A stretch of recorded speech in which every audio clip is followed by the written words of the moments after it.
one of the many theories about alcoholism is the learning and reinforcement theory. So basically, they are talking about one of the theories, learning and reinforcement theory, one of the many theories that are there, okay, which explains, so this learning and reinforcement theory, which explains alcoholism by considering alcohol ingestion as a reflex response to some stimulus and as a way to reduce an inner drive such as fear or anxiety. So essentially, what this tells me is that that there is some internal need, yeah, there is some inner drive, they are saying, such as fear or anxiety, and that is what this theory says, that this is the reason why people ingest alcohol, okay.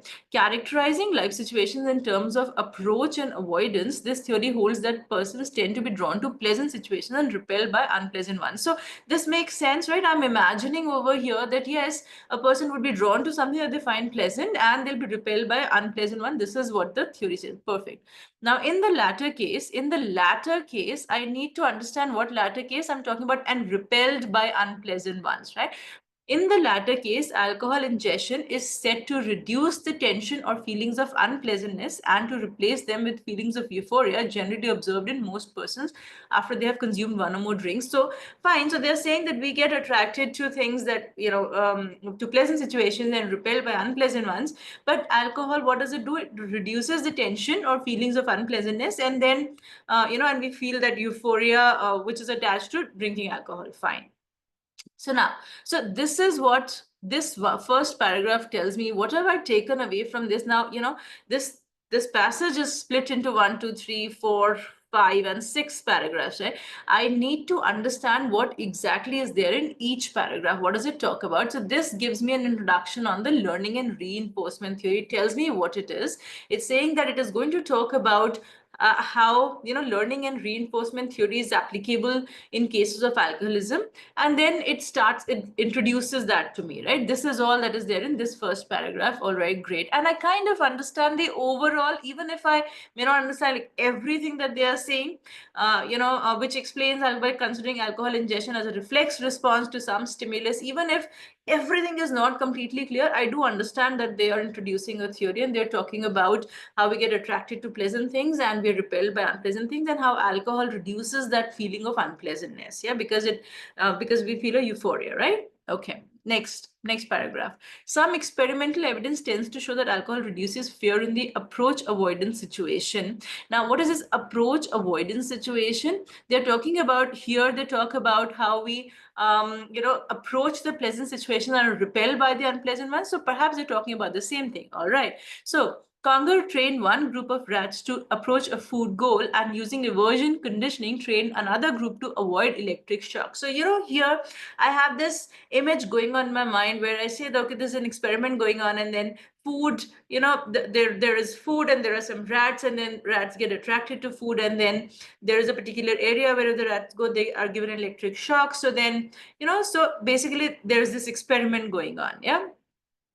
So they are taught, the rats are conditioned to approach food and to stay away from electric shock, right? All right. After an injection of alcohol, the pull away from the shock was measurably weaker. They should measurably, while the pull toward the food was unchanged. So what does this experiment tell us? It's saying that what happened after alcohol was given to the rats, that they were not repelled by the unpleasant situation, yeah, less, at least they were repelled less by the unpleasant situation, pull away from the shock, right? But the pull towards the food, the attraction towards the pleasant thing, that was as it is, that was not changed. This changed, right? So here they are talking about that experiment that was conducted, and it is telling us that alcohol in this experiment seemed to impact the repelling part of it more, right? They were repelled less by the unpleasant situation. That's it. Fine. Let's go on. Now, the obvious troubles experienced by alcoholic persons appear to contradict the learning theory in the explanation of alcoholism. So now they're saying that, but the troubles that these people face, they seem to contradict the learning theory. All right, let me see how.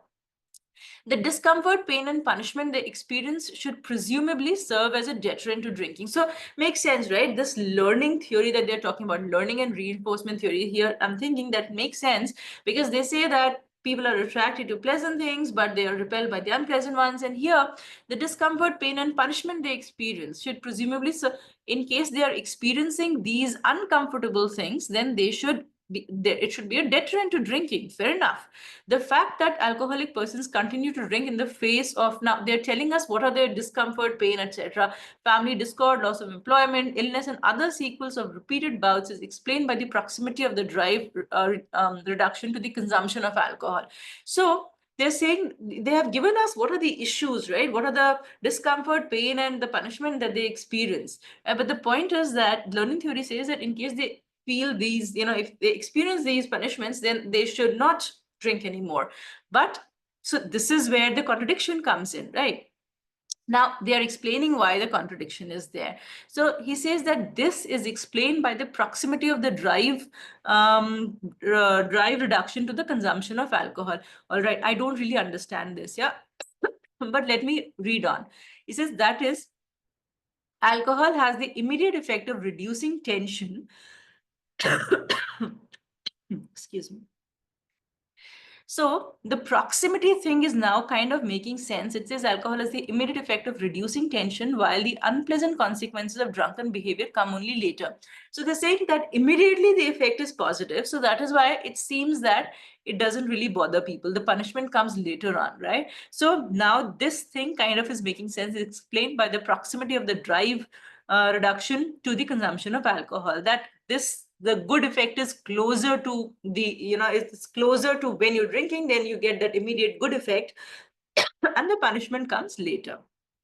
Okay, so kind of makes sense. All right, let me go ahead. The learning paradigm, therefore, favors the establishment and repetition of the resort to alcohol. So then they are saying that, so that is why it seems that people, people repeatedly then drink. That it, because look here, what is the way it seems to me that they're talking about is, they're saying that, so then the learning paradigm tells you that that repetition is going to happen. Why people will resort to alcohol again and again? Because the good, the desirable impact is immediate, and the unpleasant consequences are later on. And then what will happen with the unpleasant consequences? Perhaps they're going to drink again, right? All right.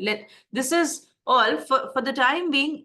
Here, this passage, what does this explain me? It explains me the contradiction that it seems to be that there's a contradiction with the learning theory, and then it tells me why the contradiction doesn't really, exist. Maybe what learning theory can explain to me, that it is because of the proximity of the pleasant effect to the drinking of alcohol that people continue to drink, right? They don't give it up. All right, fine. So this is here essentially they're talking about the contradiction to the learning theory. All right, let's go on to the next one.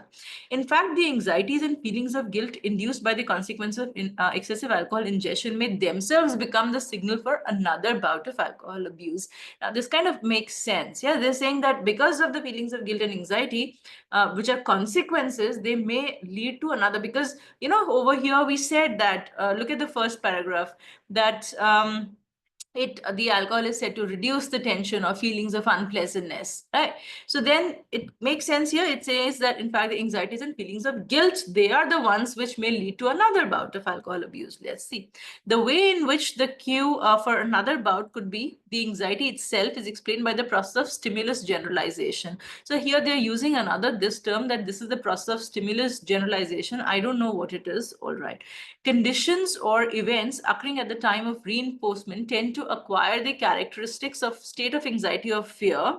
The emotional state itself takes on the properties of a stimulus, thus triggering another drinking bout. Now, look, there is a lot of stuff over here, a lot of words over here. I'm not exactly sure what it means, but what the idea that I get about this stimulus generalization is that the consequences of ingestion of alcohol themselves lead to alcohol abuse, right? Pretty clear from when, the way it was introduced in the first sentence. Yeah. And I'm going to leave it at that. I'm not going to worry too much about it. I'm not 100% clear of how all the words fall into place, how exactly what means what. But for the time being, I'm taking away the stimulus generalization thing over here, and the idea that what this is that the consequences themselves lead to abuse again. They just leads to repetition. And I'm going to leave it at that and move on. I don't have much time in the test. Yeah. Okay, next, the role of punishment is becoming increasingly important in formulating a cause of alcoholism based on the principles of learning theory. So now they're talking about the role of punishment, in explaining the learning theory. While punishment may serve to suppress a response, experiments have shown that in some cases it can serve as a reward and reinforce the behavior.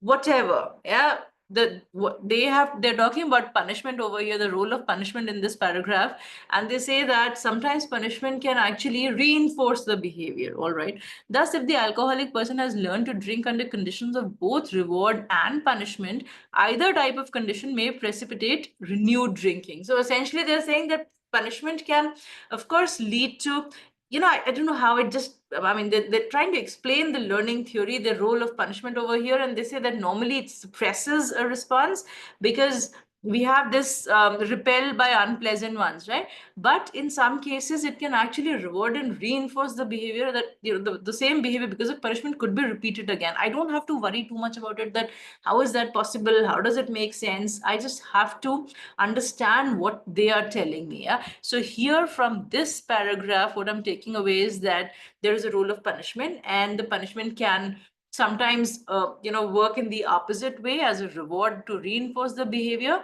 And then a person who's like decided to drink either in both case of reward and punishment, they may drink in either condition. All right, so I'm done with this paragraph as well. I've got the gist of it. I'm not going to worry too much.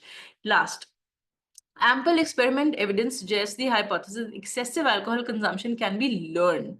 By gradually increasing the concentration of alcohol in drinking water, psychologists have been able to induce the ingestion of larger amounts of alcohol by an animal would be normally consumed. So now they're talking about learning how to drink alcohol in this paragraph. Yeah. Other researchers have been able to achieve similar results by varying the schedule of reinforcement, that is, by requiring the animal to consume larger and larger amounts of the alcohol solution before rewarding it. So essentially, they are teaching the animal to drink larger and larger amounts of alcohol. In this manner, animals learn to drink enough to become dependent on alcohol in terms of demonstrating withdrawal symptoms. So now, they can make the animals learn how to drink more and more alcohols, and they have kind of now become dependent on it, right? So it is basically teachable. You can teach how to drink more and more. This is what this paragraph tells me. Yeah. Do you understand the basics of all the paragraphs? And the kind of the general gist of the paragraphs as well. Yeah, it's okay even if we don't understand everything completely, and it doesn't completely make sense to us. It doesn't matter.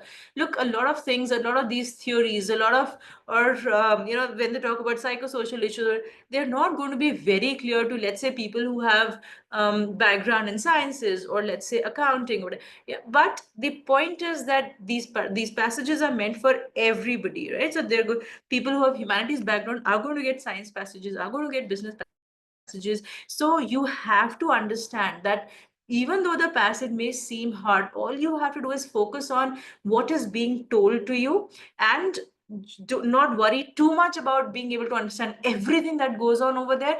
If you get the gist of each paragraph for now, that is more than sufficient for us. Yeah. Okay, let's go on to the questions now.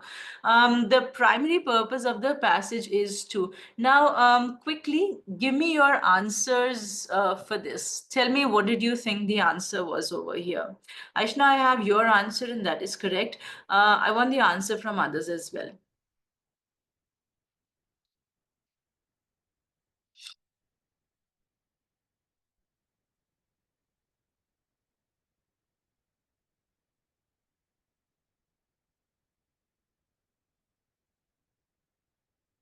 Quickly, guys, you just have to type a letter. Come on.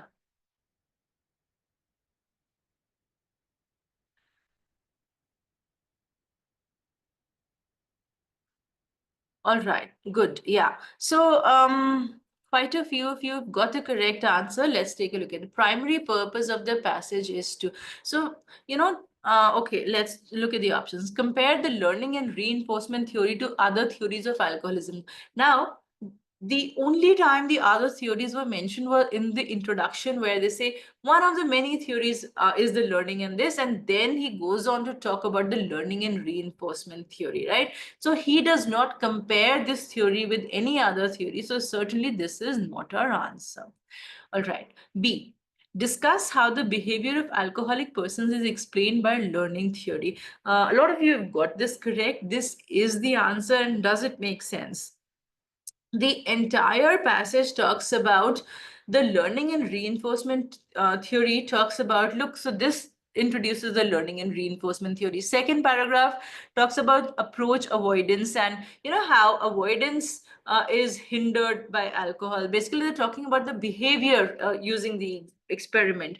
Then they talk about how that the behavior of the alcoholic persons, it can seem to contradict the learning theory, and then they are explaining why it is not so, right? Then they talk about the stimulus generalization, again related to the learning theory. Then the role of punishment in the learning theory, right? Finally, they talk about that this can be learned. Do you see? Everywhere they're talking about the behavior of the people with respect to the learning and reinforcement theory, right? So certainly this is correct. My B is the correct answer. Let's take a look at C, D, and E also. C, argue that alcoholism is a learned behavior. Some of you have answered this, have said that C is the answer. But then, guys, just this particular point is made in the last paragraph. That does not mean that this is the main theme of the passage. Whatever I choose, the option that I choose should be a repetitive theme throughout the passage. I should have some flavor of that in each of the paragraphs. The fact that they're arguing that alcoholism is a learned behavior only in the last paragraph, isn't it? That is when he talks about it being learned. At no other time does he talk about that, right? So that is why this is not the correct answer. Do you see that I have a much better answer over here, pretty much, which is the repetitive theme in all the paragraphs? Right, so that is why my C is not correct. D, explain how fear and anxiety stimulate and reinforce drinking in alcoholic persons. Now, they say that fear and anxiety stimulate, but they do not explain how they stimulate. Explanation needs to be a very different. Look, in explanation, then they need to tell me that when a person experiences fear, then this particular chemical rises, and then the alcohol, it dampens this particular chemical, and that is why the feeling of anxiety reduces. Stuff, you understand, that is what is called explaining how fear and anxiety stimulate and reinforce drinking in alcoholic persons. Yeah, so this is also not the answer. Look at E, present experimental evidence in support of the learning and reinforcement theory of alcoholism. This, they do present an experiment. Look, the options are going to be something where, they're not going to be completely out of the blue, something, totally unconnected to the passage. They're not going to be like that. It does give me one experiment, but it gives me one experiment in the second paragraph just to talk about the approach avoidance situation and how avoidance is more impacted, but that is all.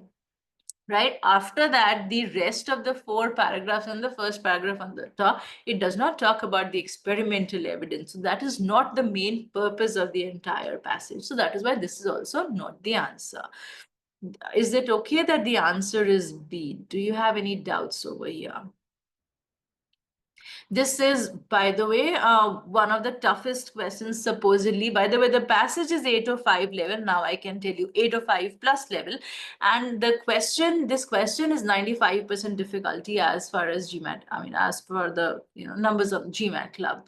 Yeah. But is it really that hard where it is tagged 805 plus and where the question is tagged 95% difficulty? Does it make a lot of sense? Is it okay? So even if you got it wrong, don't worry too much about it. But the point is that if I think about it very logically, it is not a very difficult question, right? Any doubts over here? Should we go on to the next one? All right. So the second one, give me your answers, guys.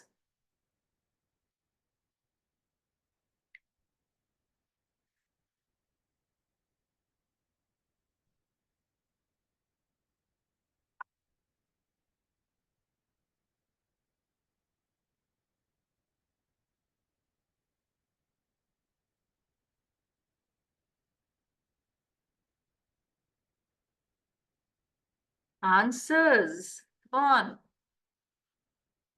Everybody's answers. It's just a letter.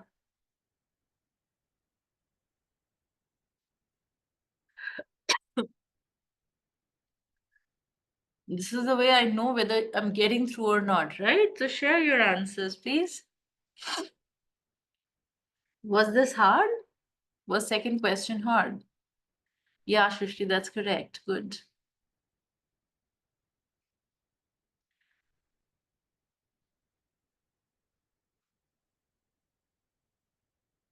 Uh, okay. Seems to be hard. All right. So guys, let's take a look at this one then. The passage contains information that answers which of the following questions? A, what are some of the psychosocial problems associated with alcoholism? Do you remember that we talked about it, where they talked about the psychosocial problems that, even though as per learning theory, because there's punishment associated, there are issues associated with alcoholism, but still they don't give up alcoholism. What were they? Then they talked about those issues, right? What were they? The family discord, the loss of employment, illness, and other sequels of repeated bouts, right? They talked about the psychosocial issues, the problems, right? These are family discord, loss of employment, and all these are psychosocial problems, isn't it? So what are some of they have mentioned what are some of the psychosocial problems. So the answer to this option is given to us. Let's look at the others. Which has proven more effective in the treatment of alcoholism, aversion, conditioning, or reinforcement? Is there any discussion on the comparison of these two? None, right? So of course, this is not the answer. Why does alcohol ingestion reduce tension and give rise to a feeling of euphoria in most people? Now, we are given that it does reduce tension and give, here, look, we have that reduced feeling of tension and then leading to a feeling of euphoria, right? In the very introduction, but why does that happen? Am I given why does, again, this has to be a lot more informative in case I have to be given why does it happen? The feelings of tension invoke this in the body, and then alcohol then does this to the body, etc. Right? And the explanation has to be there. That is not there. All I'm given is that this happens. Why is not answered. So not the answer. D. According to the learning theory, in what cases does punishment reinforce rather than deter drinking in alcoholic persons? So I have been given over here the role of punishment. Yeah, over here they talk about that punishment can, while punishment may serve to suppress a response, experiments have shown that in some cases, this is where I'm reading from, it can serve as a reward and reinforce the behavior. Thus, if the alcoholic person has learned to drink under conditions of both reward and punishment, either type of condition may precipitate renewed drinking. So they have said that it can serve as a reward and reinforce the behavior as well. But have they told me? They have just said in some cases, and in some cases it can serve as a reward. Have they told me in which cases, according to in what cases does punishment reinforce rather than deter drinking? They have not given me that, guys. Yeah, so a lot of you chose D as your answer. Do you understand why it is wrong? They have given me that in some cases it does reinforce rather than deter, but have they given me in which cases? They have to give the exact cases, right? That, in cases of this and this, whatever it may be. So in certain, they've given some cases, but not the exact cases. So this information is not available. The passage contains information that answers which of the following questions. And if my question is, all right, but in what cases does this happen? That has not been given to me, right? So this is also not the answer. E, are some persons genetically predisposed to alcoholism? Okay, genetics have not been discussed at all. So of course, this is also not the answer. Are we okay with this?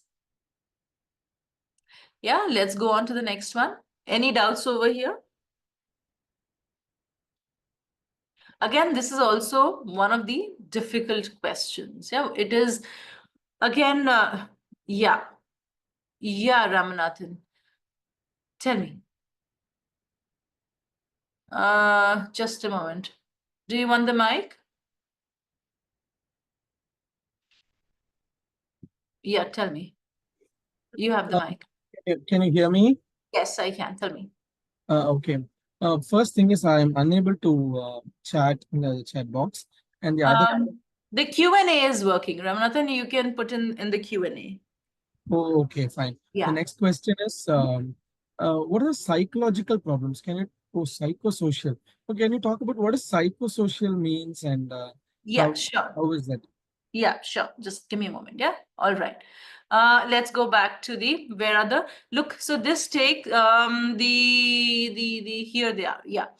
In the face of family discord, loss of employment, illness, and other sequels of repeated bouts, you understand this is all related to not just the social issues, also the psychosocial issues. Right? Why are there sequels of repeated bouts? Yeah, it is causing sequels of repeated bouts of alcohol abuse. You see, family discord, again social issue, of course it will impact you psychologically. Also loss of employment, again social issue, it will also impact you psychologically. Then illness, again, psychological issue, physical issue as well. And what is causing the sequels of repeated bouts? Again, it is causing you anxiety. You're right, it is given to us that alcohol consumption can cause anxiety, can cause those issues as well, which leads to repeated drinking also. So these are all going to be your psychosocial issues. Does that make sense? Is it okay?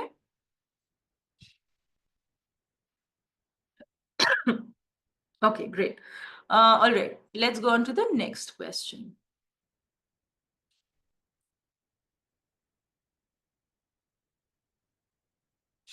Give me your answers over here.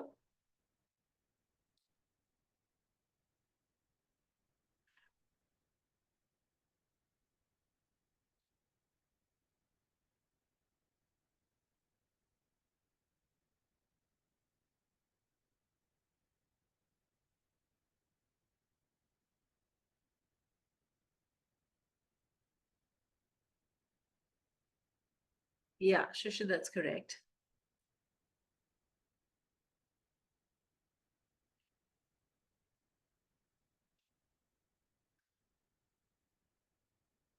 Guys, everybody give your answers.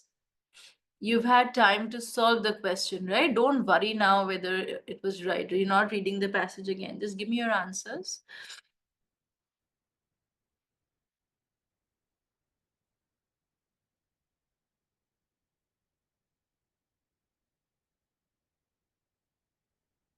All right, great. So quite a few of you got it correct. Let's quickly take a look at it. It can be inferred from the passage that aversion conditioning is based primarily on the principle that. Now, let me go back to where they talked about aversion conditioning. Yeah, there are look so many terms in this passage. I may not really remember what exactly that was, right?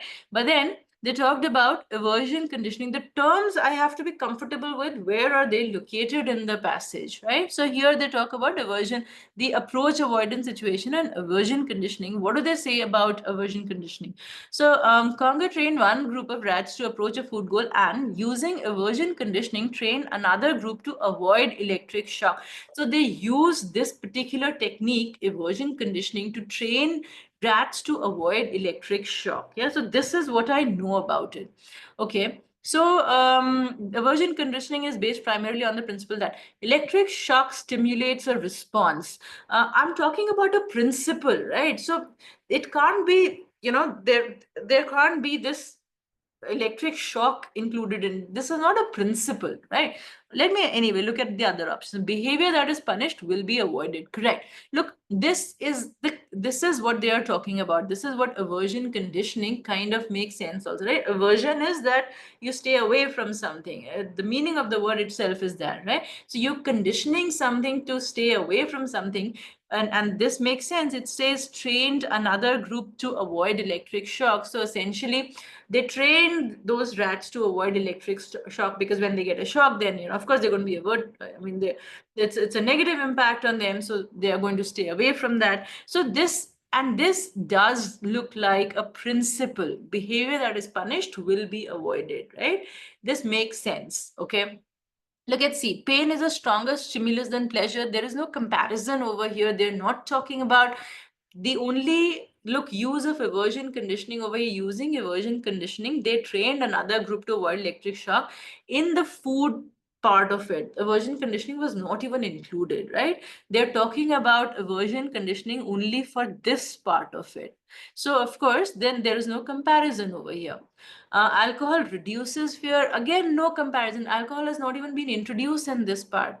using aversion conditioning, they've just trained the rats to avoid electric shock. Okay, so behavior that is rewarded will be repeated. We're not talking about the reward here, we're talking about a punishment. So, of course, this is also not the answer. So, that is why my answer is going to be B. Do you understand why A is not going to be my answer? Electric shock stimulates a response, even though it kind of seems connected to this, but that is not a principle. Aversion conditioning is a generic term, right? I can expect something, a principle of aversion conditioning will be something more generic, not specific to this particular situation, right? It should be applicable. A principle needs to be applicable to a lot of different situations, and that is why B makes sense. It's the generic principle behind this aversion conditioning. I can infer that from here, right? Is this okay? Let's go on to the next question. What are your answers here?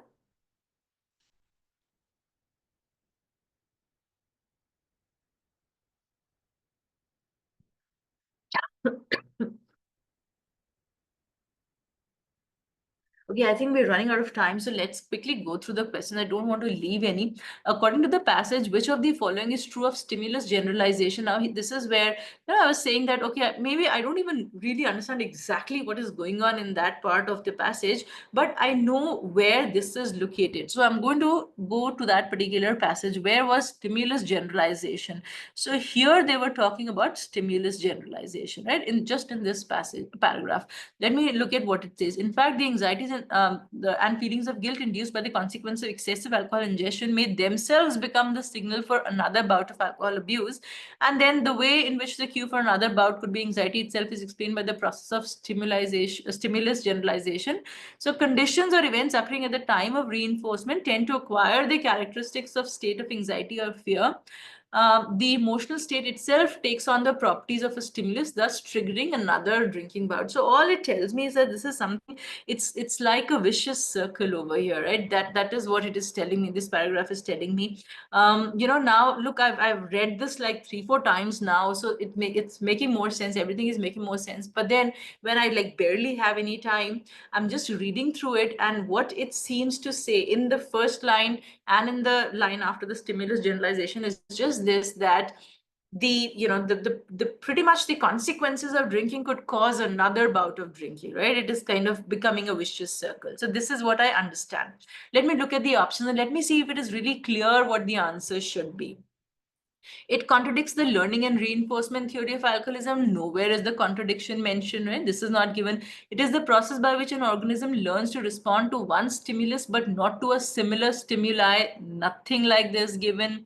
It supports the hypothesis that excessive alcohol consumption can be learned. So learn was explained in the passage, but not in this part. It's not about stimulus generalization. This is where they were talking about learn, right? In this paragraph, they said that it can be learned. So of course, this has nothing to do with that. It explains why people tend to avoid behavior that is associated with painful experiences. Again, this is not given over here. This talks more, our stimulus generalization is more about how it's a vicious circle.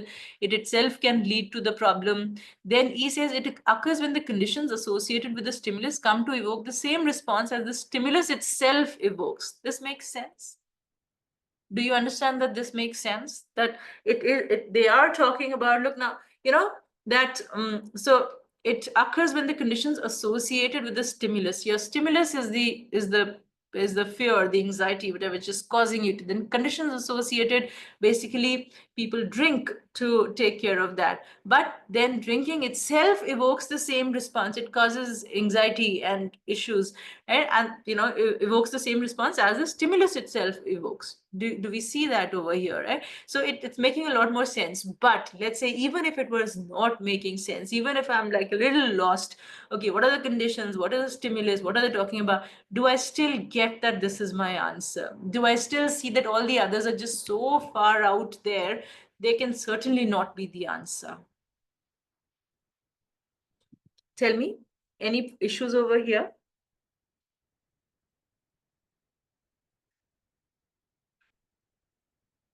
All right, let's go on to the next one then. According to the passage, how does the behavior of alcoholics appear to contradict learning theory? Now, where were we talking about the learning theory? The contradiction to learning theory. You see that this particular paragraph talked about contradict the learning theory. Yeah, the obvious troubles experienced. What was this? That they said that the discomfort, pain, and punishment they experience should serve as a deterrent, but it doesn't. Right? It has the why? Then they said because the good effects occur before and the bad effects happen later. So this is what this paragraph had told me about the learning theory. All right. So how does the behavior of alcoholics appear to contradict the learning? Learning theory holds that people are drawn by pleasant situations and repelled by unpleasant ones. But in alcoholic, that pattern appears to be reversed. Now, my issue with this, even though this may be the answer for a lot of you, is that the pattern doesn't appear to be reversed. The only thing, in contradiction to learning theory, they say is that the getting repelled by unpleasant ones is not taking place. Yeah, they are not getting repelled by the pleasant ones and getting attracted to the unpleasant ones. The pattern is not getting reversed. Guys, there is always going to be one word which is going to make the option wrong. Don't think that, you know what, it kind of works for half the option. No, in this word reversed makes it incorrect. Yeah, this is not the answer. B. Contrary to learning theory, alcoholic persons do not respond to life situations in terms of approach and avoidance. What does this mean? Contrary, are we told that alcoholic persons do not respond to in terms of approach and avoidance? Well, we're not given that, right? So let's keep it aside. Look at C. The unpleasant consequences of excessive alcohol consumption do not deter alcoholics from drinking, as might be predicted. Exactly what this was saying. Does this make sense? Completely exactly what this said, that the discomfort, pain, and punishment they experience should deter them, but it doesn't. Now, this is the contradiction to the learning theory, right? And then they explain why this contradiction happens, but our question doesn't really deal with that. It's only talking about how does the behavior of alcoholics appear to contradict learning theory, right? So that is why this makes complete sense. Look at according to learning theory, drinking is a reflex response to an external stimulus, but for alcoholics, it is more often a way to reduce an inner drive such as fear. This is no contradiction, even though this may be true, and this, the passage does seem to suggest that. But is this the contradiction to learning theory? Is it what has been discussed over here? No, the contradiction comes in there. Behavior seems to be contradicting in the learning theory, in the sense that even though they're getting the punishment, they're still not deterring. Yeah. So this is also not the answer. Again, as I said, the options are going to be from the passage only. Somewhere in the passage something has been mentioned, so it will kind of seem that it just makes sense. Yeah, but be very careful about what is it that we are focusing on. E. Instead of the feeling of euphoria predicted by learning theory, alcoholics frequently experience discomfort and pain after drinking. Again, this is not the contradiction that is being talked about. Right? The contradiction is very clearly given. Discomfort, pain, and punishment they experience should serve as a deterrent. But the fact that alcoholic persons continue to drink in the famous of this, then is explained. Now they're saying, how the behavior is explained. Does it make sense? Am I sure then my answer is C only? It can be nothing else. Any doubts over here?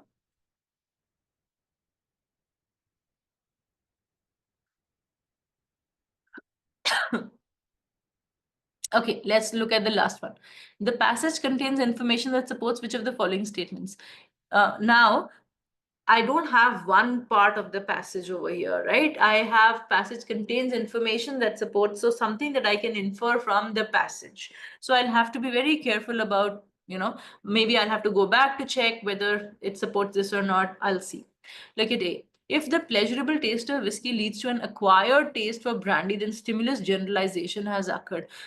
This is not what, I don't know what stimulus generalization is, but I know that it is not this. Am I okay with that? Yeah, that was something of a vicious circle, right? Where the effect, the condition creates the same stimulus, whatever. But it was certainly not this, not talking about two different things, acquiring a taste for something and leading to something. This is certainly not which is what is stimulus generalization. Am I okay with that? What it actually is, I have a very little bit of idea, but this is not it. Is that okay? Okay, B. Slapping a child for misbehaving may over time encourage the child to repeat the misbehavior. Look, slapping a child, this is punishment, right? We're talking about punishment over here.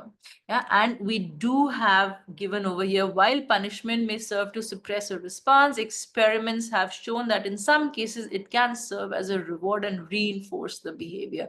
So it can make a person do the same behavior. They're just saying that it can in some cases do this. Yeah. So the passage contains information that supports which of the following statements: slapping a child may over time encourage the child to repeat the misbehavior. So there is some support to this. We are given that punishment because slapping a child is punishment, right? There is this one term for it. So let's hold it and we'll look at the other options. If a person has learned to drink under two sets of conditions, both must be present in order to induce that person to drink again. This is certainly incorrect. Am I good with that? It says over here, thus, if an alcoholic person has learned to drink under conditions of both reward and punishment, either type of condition may precipitate renewed drinking. I don't need both. So definitely this is also not my answer. Look at D. Continued heavy use of alcohol usually causes severe damage to the body and nervous system. Guys, so we are looking at we're looking at a very theoretical perspective of alcohol consumption. There is no discussion of continued heavy use of alcohol uses usually causes damage to the body and nervous system. We are not given that. Yes, it does mention illness somewhere. You remember when we were talking about where it mentions illness over here, right? The fact that alcoholic person continued drinking in the face of this, right? It does. But does it talk about continued heavy use of alcohol? Usually causes severe damage to the body and nervous system. Nothing of this has been mentioned. The nervous system has not been mentioned. Continuous heavy use of alcohol, it's not inferable from anything that is given in the passage, right? So this is also not correct. E, when consumed in moderation, alcohol may benefit health. Again, benefits to the health are not given anywhere. That is also not being mentioned. There is absolutely nothing about this. And that is why B is your correct answer. There is support given for this particular answer when they say here, when they talk about punishment over here. That's punishment could reinforce the behavior as well. So your answer over here is going to be B. Is that okay? Let me know if there are any doubts. Tell me.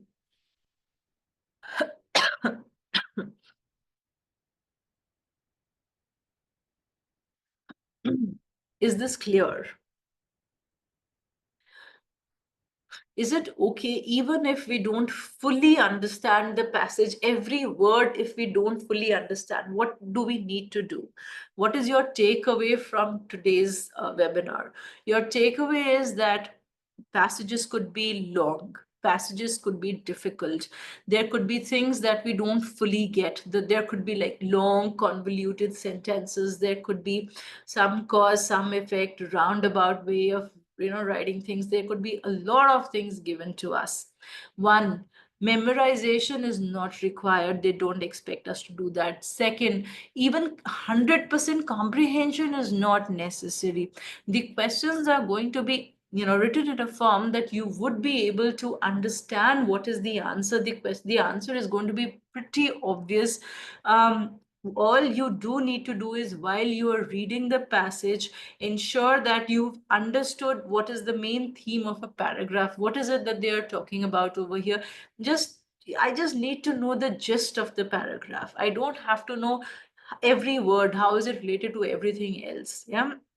When I have a question based on that particular concept, that particular paragraph, I can come back to it, reread and get my answer.